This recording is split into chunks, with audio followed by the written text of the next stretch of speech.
March 2020 rolled around, we were told to leave university, and so we had to finish our degrees at home and on Zoom. Remember Zoom? Scary times. Towards the end of that year, after I'd finished my illustration degree, I did a complete 180 and got back into the thing that I loved as a child, and that is dinosaurs. I did a few dinosaur pieces during uni. One thing was for an editorial brief that we had, and it like reignited my passion very briefly, and I did it like with, I don't think I'll have it here, it's like Pentel brush pen, so like a black ink brush pen that has refillable like cartridges, and it was a big piece that I did on Giraffatitan. I'll try and dig it out to show you at some point. And then in my old personal sketchbooks, I drew a few slightly more niche dinosaurs. And like, I think the joke that I was making in the sketchbook was like, people were confusing like a sticky moloch for a Brachiosaurus, or like a Kentrosaurus for a Stegosaurus. I don't know. I still had the spark, but this was like my first, well, apart from volume 1, which was more of like a zine, this was my first foray back into my one true love, my one true hobby, I guess. And so I pulled this together. I made a Kickstarter for it, and now it exists. It's all about sauropods. They are my favourite. I'm not wearing the appropriate earrings. I'm wearing these Triceratops earrings. My friend got me them from Oliver Bonus, of all places. Strange, but yeah. My jumper is from Next, because they, like, I think this was last year or like early this year, they just had some really nice jumpers. I'll stand up, right up my street, so it's really comfortable. Feels so cozy, like. So I'm wearing that, and yeah, let's get into it. I've read Brachiosaurus before on my old channel, and I've also read Allosaurus. Was the other one Brachiosaurus? I'm not even sure. It might have been. But for those ones, I was speaking softly.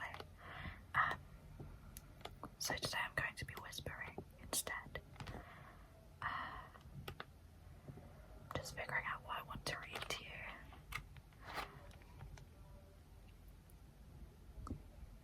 So, I'm going to read you the Giraffatitan page. I'll show you it first. A bit of context. So, when I first started getting back into dinosaurs, oh my gosh, this is like coming away from the middle. I think this was one of my prototype ones. Anyway, so I have the Invicta Brachiosaurus, and when we moved house during lockdown, I found all of my dinosaurs, the ones that my cousin hadn't taken as his own. So I dug out my Invicta Brachiosaurus and just did a little Google search, and to my surprise, Brachiosaurus was split into two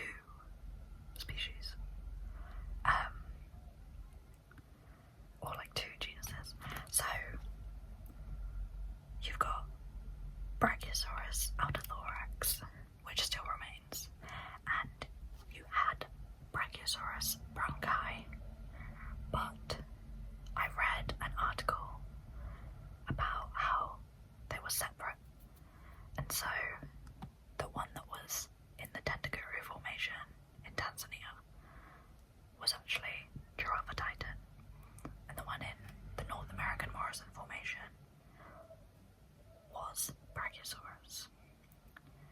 And you had like analogues, I think, or like they were like their overseas twins. So you would have like Giraffatitan and Brachiosaurus. You would have Kentrosaurus and Stegosaurus, you know, that kind of thing. So, with that being said, Giraffatitan, Giraffatitan, Giraffatitan, Giraffatitan brancai was discovered in the Tentaguru Formation, Tanzania, by German paleontologists Werner Janisch and a team of native porters from 1909 to 1912.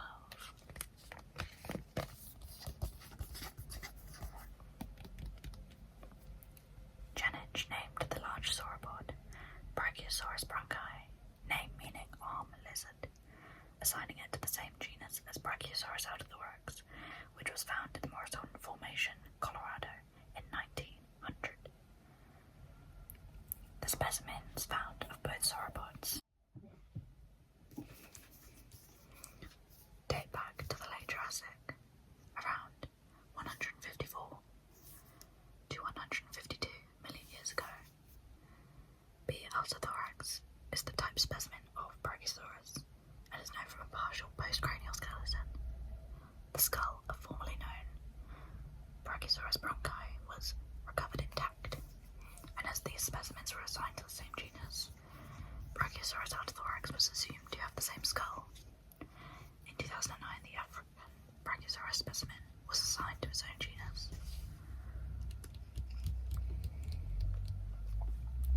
Brachiosaurus altithorax had a longer torso and tail than Giraffatitan brancai. The posture of Giraffatitan may have been more upright than Brachiosaurus because of this. A creaky chair.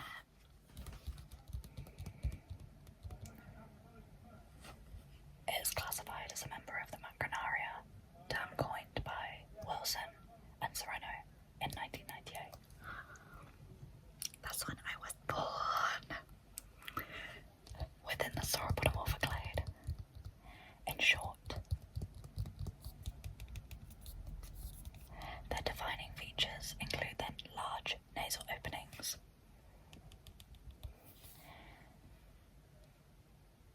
and forelimbs that are relatively longer than their hind limbs. Lost my place there. There's only one bloody sentence. Wow. Giraffatitan was estimated to be 26 meters long, 12 meters tall, and weigh around 23,300 kilograms. And I'm not sure if I did these on all of the pages, but sometimes I did little fact sections. I think these were like my favourite part of encyclopedias growing up. Like there would just be a little like fun fact area. Where is your nose? Many sauropods were assumed to be semi-aquatic and were therefore depicted similarly to the one above left. Researchers thought they lived submerged in water and used their high-up nostrils like a snorkel. This theory has since been disproved. I still own a number of dinosaur encyclopedias that rave about the nostrils on top theory. It's fun to see how theories in the field of paleontology have evolved over the years, and how our perception of the ancient creatures continue to evolve day by day. Was she wrong though? And if you watched one of my first videos, we looked through the British Museum guide, which was the original name for the Natural History Museum in London, and there was literally like a section of writing where it was talking about sauropod semi-submerged in water. It's just so fascinating. I was kind of flabbergasted because I'd bought the guide from a charity shop and I'd been saving it so that I could read it for something like this, or like for a main channel video. And obviously, like, I'd never come across that bit. So that was fascinating. But yeah. So that was Giraffatitan. I did like a me for scale. I've got like where it sits millions of years ago. It's like up here. I didn't have Procreate, the iPad digital drawing software at the time, so I was kind of just working with like a really rubbish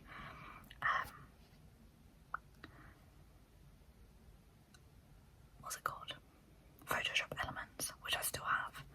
It's terrible.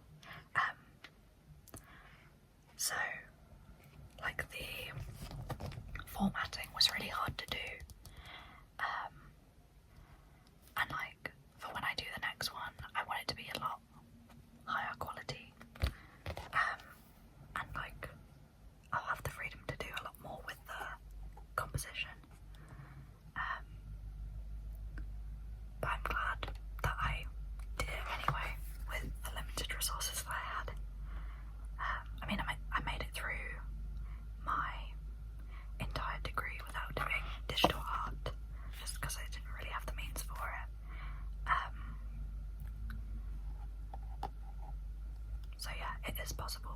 I also made it through my degree without really using much colour in my work, so it's hard to believe now, isn't it?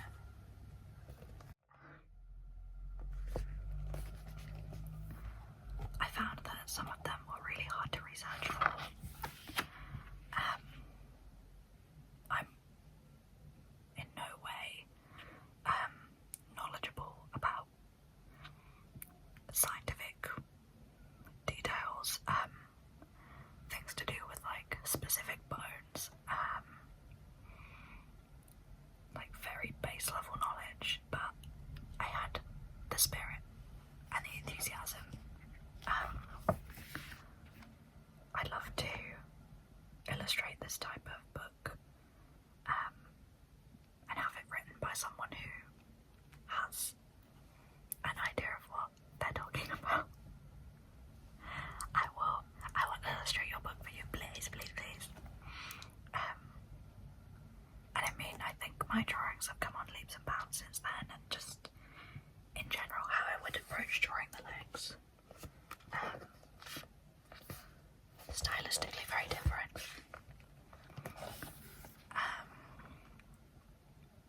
Yeah.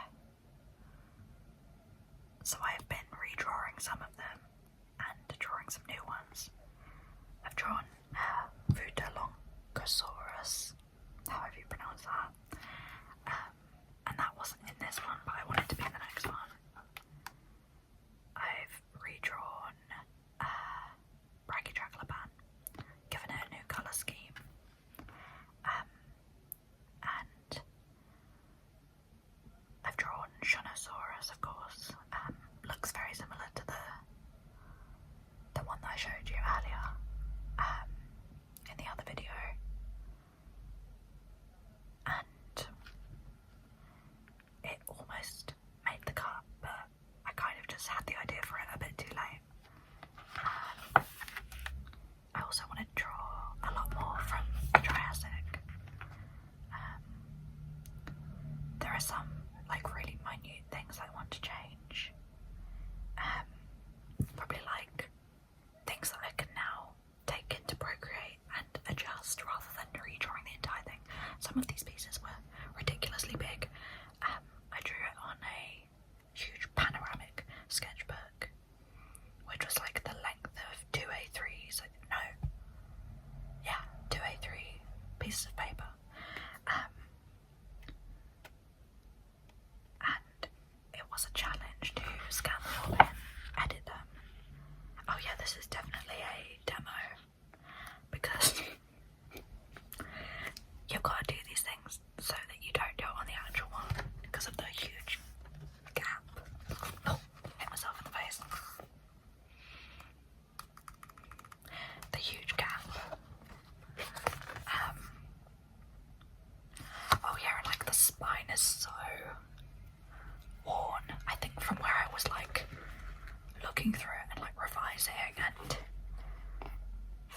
this can change, this can change, this can stay. I've got 20 sauropods in this, or 20 sauropodomorphs in this. I had a bibliography, a glossary.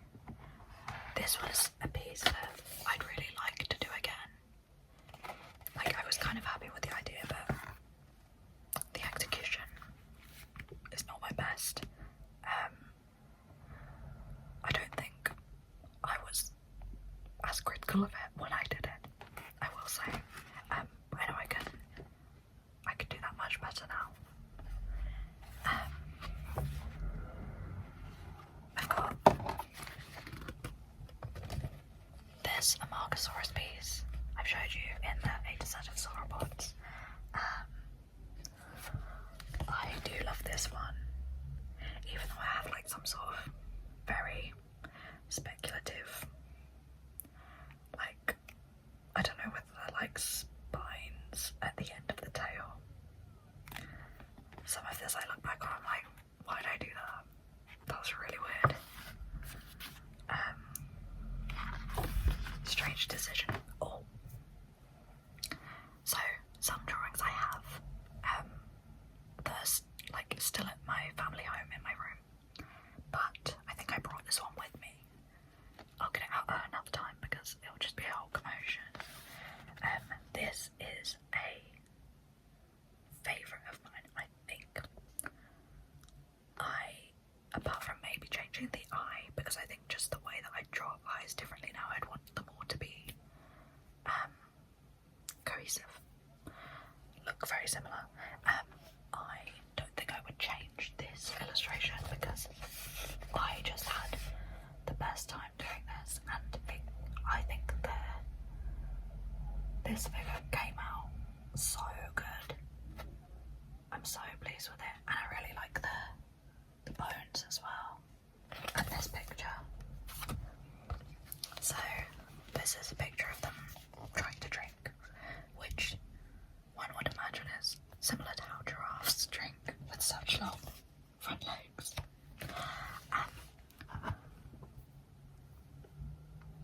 Yeah, I think ever since getting the Eofauna figure, it's been one of my favourites. There's just something so bizarre about how they look. Definitely one of my favourites since getting back into dinosaurs. This side of my adult life. But yeah, this little picture I used as like a postcard picture that I would send with every order. Ran out of them ages ago, but that's what I would have on the back of a little postcard. So I'm sure there are people out there that still have that. Yeah. So